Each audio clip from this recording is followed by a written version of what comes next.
Hello everybody, how are you? I am Mohammed Ahmed and your teacher here, and I will be teaching you different question and their answers.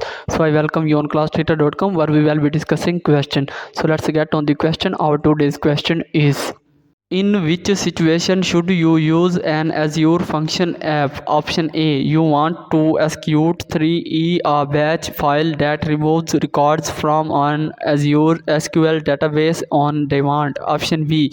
You want to execute a graphical workflow in a browser that sends a text message whenever an email with the subject billings arrives in a folder named Azure. Option C. You want to execute JavaScript code that sends a maintenance email every Sunday evening. Option D. You want to execute a Visual Studio graphical workflow that provisions an order when an order is received.